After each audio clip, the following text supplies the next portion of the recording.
What is up, everyone, and welcome back to another episode of the Classic Chronicles. And this episode is all about WWE 2K25. Man, I'm gonna be giving you my hands-on impression, my early thoughts, and hands-on impressions, and seeing and going over everything that you basically need to know about WWE 2K25.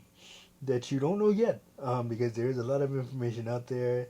The full showcase mode is out there, and I am going to be posting a lot of gameplay from WWE 2K25 in the coming weeks, months, and all that good stuff. So definitely take a look at my main channel, this channel, and my gaming channel as well. So they'll gameplay will be available on both channels, so definitely keep a lookout for that. But for right now, we are going to talk about WWE 2K25 and what I think of it. So now WWE 2K25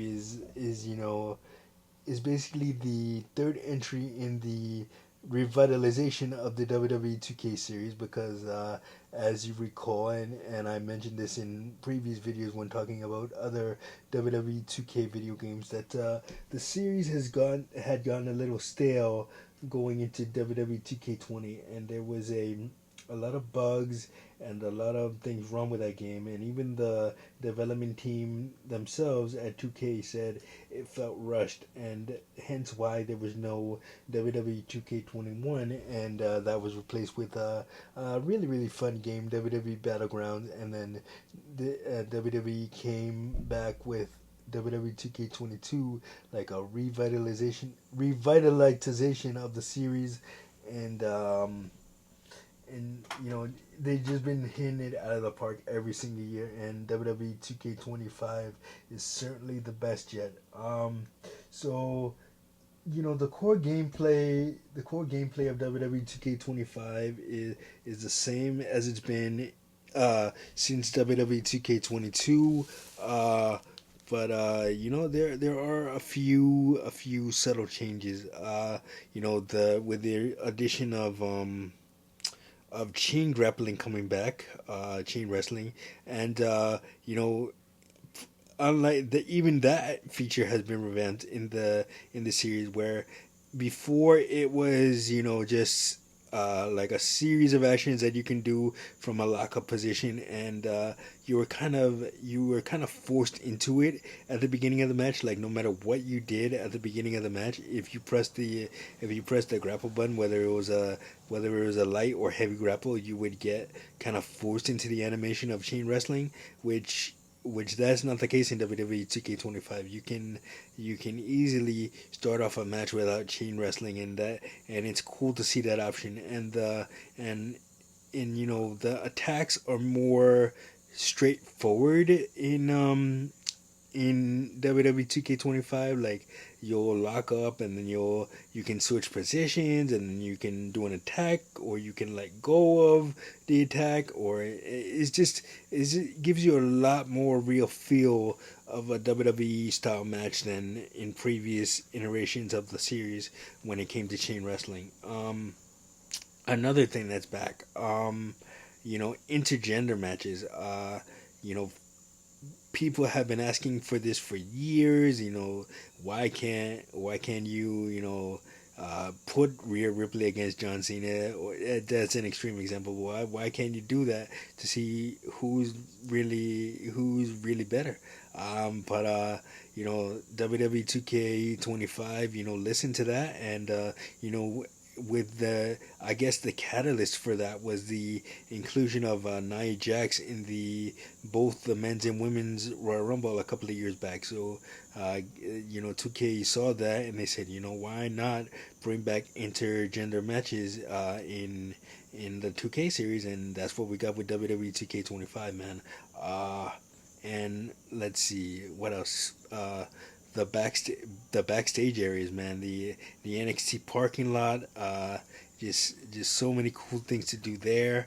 Because if you watch NXT and you know about the parking lot, a lot of crazy stuff goes down in the parking lot. People get attacked. people fight in the parking lots. It's a very nice inclusion for WWE 2K25. And then of course you got the warehouse where you can pretty much jump off everything in there, including the SmackDown fist. I've had a lot of fun doing that in the WWE warehouse, just taking a really high flying wrestler like Rey Mysterio or Javon Evans, and just jumping off everything, and it's really really cool. Man, and the new camera mechanics are awesome. You got like a first person camera. You got a third person camera. You can put the camera behind over the shoulder of a wrestler in entrances, so you can pretty much play around with the camera during entrances and during matches to give you like a more authentic feel and get you closer to the action than ever before, man. And also, let's see, the new Bloodline Rules match is awesome with where Bloodline Rules is basically no disqualifications, no countouts, anything goes. But you get to in WWE 2K25, you get to call in 3 allies to help you in the Bloodline Rules match. So like if you're using Jey Uso, for example, you might get Cody Rhodes, or you might get Cody Rhodes as an ally. You might get CM Punk as an ally, or you might get your brother Jimmy Uso as an ally. It depends. And then that's tied into one of the new payback systems that was represented in WWE 2K22. So use those wisely, because once you use them all, you gotta know when to call your allies in, because once you call them all in, and it's wild, man. The Bloodline Rose match can get really wild, because even when you're focusing on your opponent, trying to focus on your opponent, you also got the other 2 opponents that you need to worry about. The other 2 allies that the person has, or that whoever you're facing has to worry about your allies if they didn't call anybody in. So got to worry about that. And also that's really cool. Then you got what do you call it, the NXT Underground match, another new match type this year in WWE 2K. So that match is basically a match with no ropes, and you have people surrounding the ring, and the only way to win is by knockout or submission. There's no pinfalls. So you can do some pretty cool stuff in the underground match, where you can spear somebody off of the ring to the outside, and maybe if you set up a table, you can do that, or a ladder, you can do that. So everything is really really cool in the underground match, and the effects of the match look cool as well. The lighting and the atmosphere kind of gives you the realistic atmosphere of what an NXT Underground match feels like in WWE 2K25. So they did a really really cool job with that. Also, barricade moves are new here. You have a list of superstars have a list of barricade moves that they're able to do. Moonsaults or frog splashes or elbows. It varies from superstar, but you can now do moves off the barricade, and it looks really really cool. And what else? Just the super finishers are back in the game, and back from last year and the years before. So those are really cool. Cody's triple crossroads. You can now do Seth Rollins' curb stomp off the top rope as a super finisher, or they used to call them OMG moments. Now they're known as super finishers and stuff like that. But man, you can still do Randy Orton's RKO when the person is jumping off the top and you can catch them and hit them with the RKO. That's, yeah, you just gotta time that. It's really really cool. And then new superstars, man. You got the new bloodline in the game: Jacob Fatu, Tom Montonga and Tongaloa, Javon Evans, new NXT superstars: Lola Vice, Jada Parker, Sal Roca. Basically everybody, basically everybody that's been on WWE TV for the past year and a half is in the game, man. So pretty large roster, and what I like about what they did with existing superstars is, superstars like Yokozuna and I believe Nia Jax is another one. They have this and Andre the Giant, of course. They have this giant feature, which they the giant superstars don't move like the regular superstars. I know playing with those superstars that I mentioned in the past, you would be able to go off at the top rope and perform elbow drops and just do all kinds of things that giants shouldn't be doing. But with WWE 2K25, that doesn't happen anymore.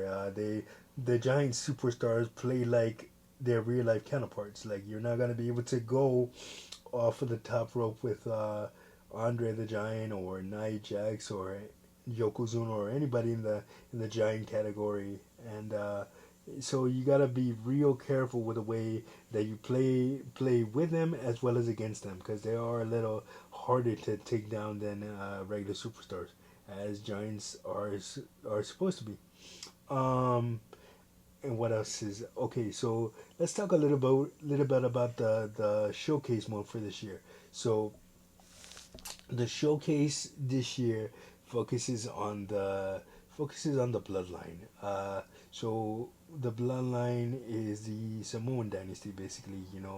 The Usos, The Rock, High Chief Peter Maivia, Alpha and Sika, Nia Jax, Naomi, uh, The Rock, and Umaga, and all those superstars of Samoan lineage.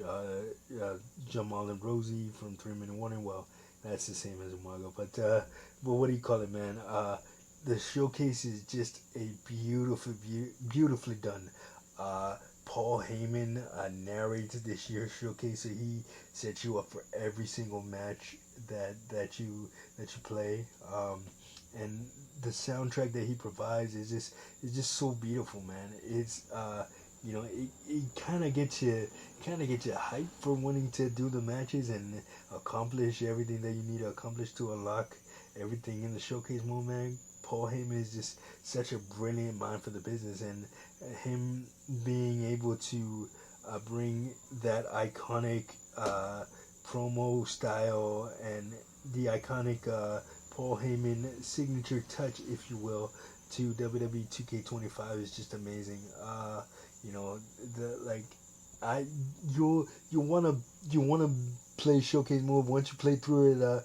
Once you play through it once, you want to play through it again, just so you can hear Paul Heyman's narrations and as the setup for each match, man. And what I like about this your showcase is you not only get insight from Paul Heyman, but you get insight from the entire bloodline. Roman Reigns and Solo Sikoa, and it's just really cool to hear their perspectives on some of their own moments, as well as what the people that came before them in their bloodline, like Yokozuna or Maga, how, what it meant to them. And it's just really cool to hear that insight and that perspective into the bloodline. It gives you a whole new respect that you may not have had before for the bloodline lineage and the bloodline family. Um, and the another thing that I like about it is the fact that you can what do you call it?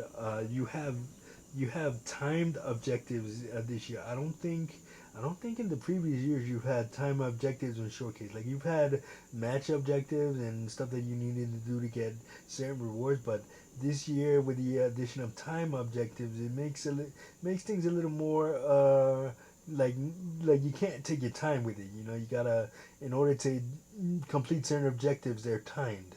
You know, maybe you might have to say you might have to perform like 3 combos in like 60 seconds, or put your opponent through a table in a certain amount of time. It makes it makes a really fun and competitive way, and it's a new twist on the showcase one, which I like.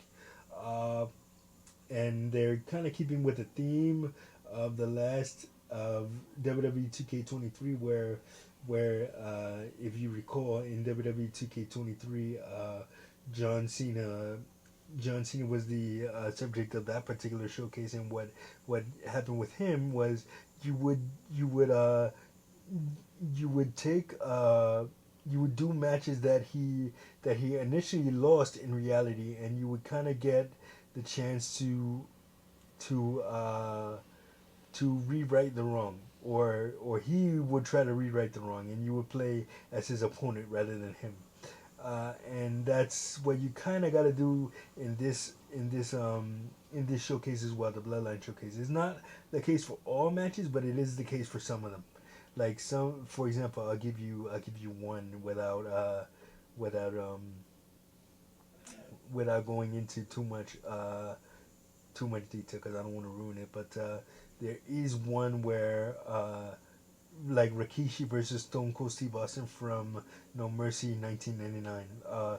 Stone Cold Steve Austin initially won that match, but they tell you they, since it is the Bloodline showcased, Paul Heyman wants you to reverse the outcome and have Rikishi win the match, and that's all you have to do to beat that particular match. You gotta complete all the objectives, which some are harder than others. If you've been playing it early access like I have, you know exactly what match I'm talking about. I'm not gonna tell you which one, but let's just say it involves a ladder and and 4 women. But yeah, but yeah, when you get there, you'll know. Anyway, but love the showcase mode, and haven't gotten too deep into my rise yet, but loving the story so far. It's about sorry about that.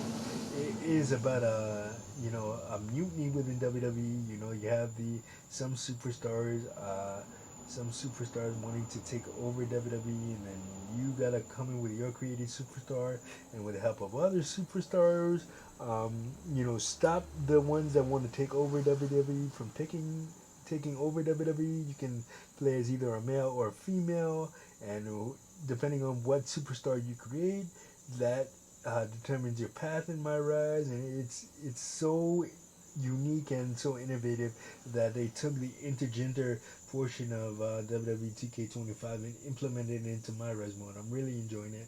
I'm gonna probably do a full review on my res later on.